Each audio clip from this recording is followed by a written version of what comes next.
Hello, it is Foundation Friday, March 6th, 2020. Steve Sipress here, and another spectacular winter day. Another tough winter day here in Arizona. So the forecast was for a high of 84. Not sure what it got up to, but was a spectacularly beautiful day. Hopefully it's great wherever you are as well. We continue our multi-part series here on Foundation Friday on the great book by John Paul Getty, How to Be Rich. We're up to the chapter, The Force of Habit. And I was just rereading my notes. I'm at the end of the chapter. Let's go back to the start of the chapter. Hey, thanks for the likes. Toby Mershner's here. A little tough to do this with one hand. However, easy is never good. I don't mind things that are tough. Okay, here we go. Force of habit. So, J. Paul Getty talks about habit. And he mentions some of the good ones, and he starts the chapter off actually talking about his habit where he was a smoker, and that's a bad habit. So there's a good principle right there.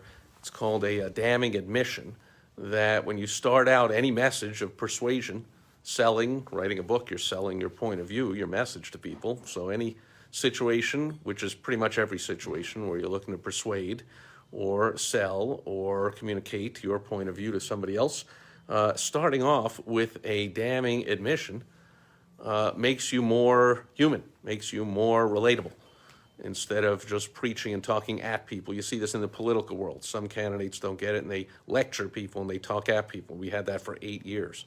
But now we're back into, I don't want to get into it, but our current president, who is a billionaire, and yet Joe Blow, average guy, feels he's one of them. So he talks with people and not at people. So one way of doing that and getting people to be in rapport with you is to have that damning admission. So J. Paul Getty went on for a couple of pages about a problem caused by this smoking habit. But then he gets into the fact that practices do become habits, and the force of those habits can indeed be mighty. However, human beings have a considerable degree of latitude. They are, after all, endowed with the ability to form their own habits and to break or discard those which they find undesirable. And that's his point. You want to keep and reinforce the good ones. You want to get rid of the bad ones. And any ones that are neither good nor bad, you want to either turn them into good or get rid of them. Make sense? So nowhere do habit patterns count for as much, and nowhere does the force of habit demonstrate its might more emphatically than in the business world. You would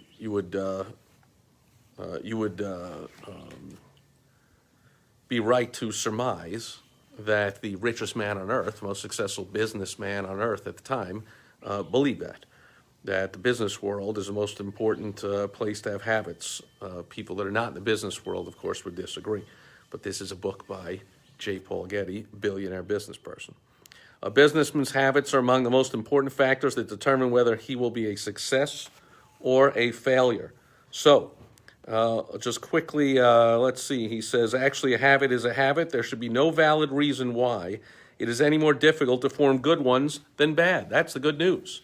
Okay, it takes just as much time, effort, work to form a good habit as a bad habit, so you might as well form good habits. First one he talked about is the habit of being on time.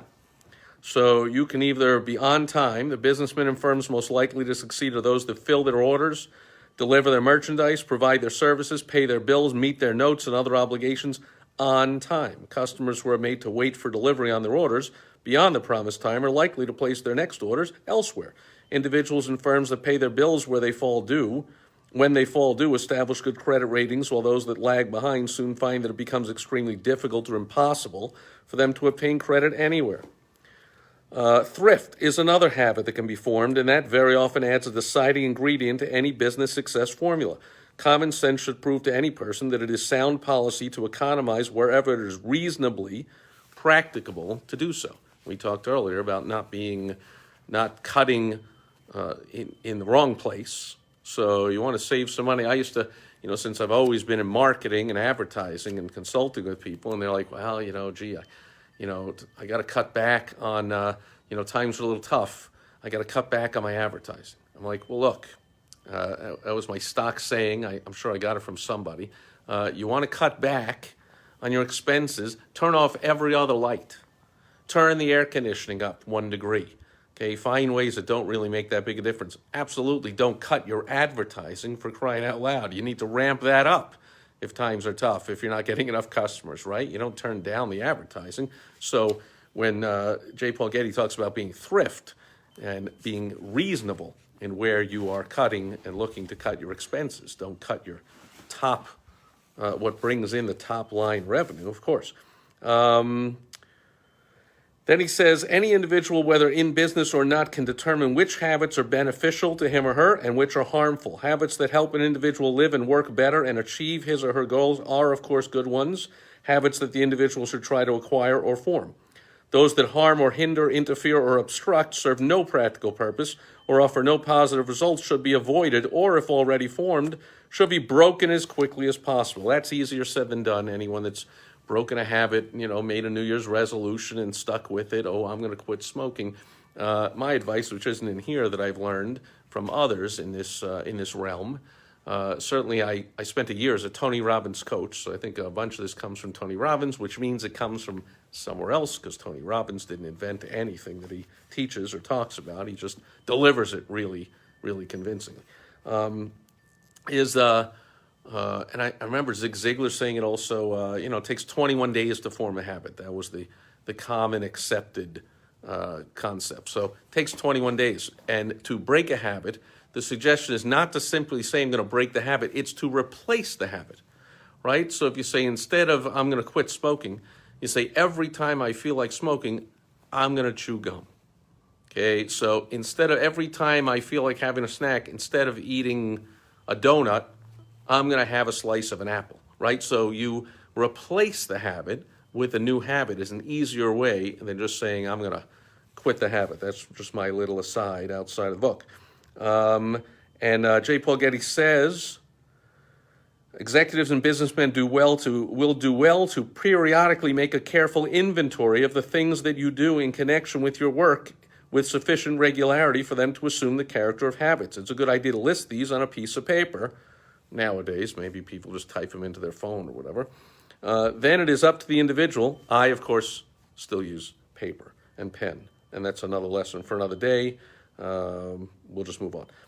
Then it is up to the individual to make his own evaluations of the habits he has listed. If he is honest with himself, he will readily recognize some of them as being bad.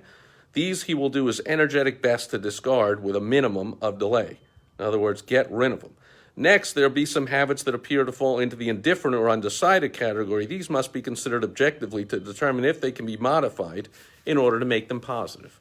And as I said earlier, if you can't, then you get rid of them. And he gave an example of a business owner holding a weekly meeting with his staff, and after several months of doing this, the weekly meeting was producing no better results. But instead of saying, well, then that's a bad habit, let's just get rid of it, he thought, let's see if we can turn that into something positive that gets results. And then he realized he was holding these meetings at like the end of the day on a Friday, like 4:15 on a Friday. Well, the human mind is, for 9 to 5 workers, is checked out by then, and they're not even paying attention. So all he did was switch the day and time of the meeting, and suddenly the meetings start paying off. So be careful before you say about a habit that it's bad. See if you can tweak it to make it good. And if you can't, with however much tweaking you want to do before you discard it, but by all means, discard things that aren't helping. So they don't have to be negative, but if they're habits to be not useful, they can be indifferent, because then it's a waste of time to be doing that habit. Make sense? So that's the force of habit from J. Paul Getty. We can get into it a lot more, but it's at least food for thought for you for this weekend and going forwards. Make a list, whether it's on your phone, on a piece of paper, or wherever you make lists of your habits. Be honest, or ask somebody close to you to give you some habits. We all have them personally and professionally, in work and at home, and see if you can work on improving the indifferent ones to make them positive, maintaining the positive ones, and getting rid of the negative ones, substituting something else for them. And that'll do it for Foundation Friday. Let's get to the questions, comments, concerns. Jeff is here. Great seeing you. Jeff is at Food Truck Friday. I've spoken about that event. I've actually recorded videos of that event before. We no longer attend that event. That's where a bunch of food trucks show up near our neighborhood. And We had a couple of bad experiences with the Food Truck Friday, one with the people and one with the food trucks. And then we said, what the heck are we doing? So sorry, Jeff, you won't see us anymore at the old Food Truck Friday. And I don't see any other questions, comments, concerns. So you have fun. I'm sure you're having a great time. We are having a great time as well here at home. And that'll do it for Foundation Friday. I will catch you again tomorrow on Social Media Saturday. I have a tip for you to help you make money on social media. And I will catch you then. Have a fantastic rest of your evening. Catch you tomorrow. Over and out. Bye-bye.